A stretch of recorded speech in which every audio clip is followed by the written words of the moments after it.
þessara nokkuð stórt tap fyrir heimakonum, heimastúlkum í Finnlandi í dag. Hvað klár munur á liðinu hérna, það sást bara alveg í byrjun. Hvernig að koma inn í svona leik? Það var erfitt, það var smá búin að missa hausinn, fannst mér. Því að þær voru bara ákveðnari í byrjun og við vorum bara hræddar.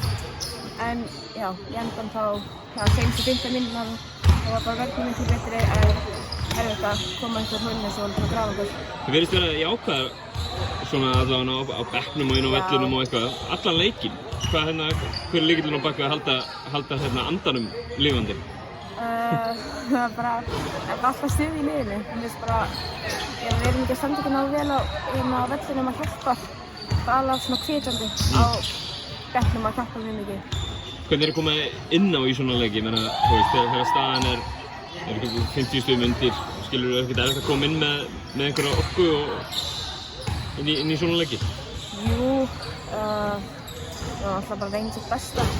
Bara spila boltanum vel, bara gera það sem ég getur.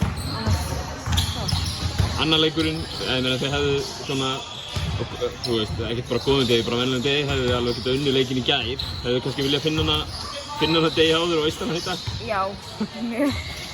Já, það eru, mér finnst svona 3 lið sterk og hinn kannski aðeins stakari en við tökum það næst. Það var næsta leikur. Annar leikur liðsins í heild. Hvernig finnst þið liðið vera að koma saman? Þetta er skemmtilega stelpur eða? Þetta er mjög skemmtilega stelpur og þetta er náttúrulega bara fyrsti leikinn okkar saman. En með það finnst mér bara í fyrsta spila og náum við vel saman og bara gaman að spila með þeim. Frábært, takk.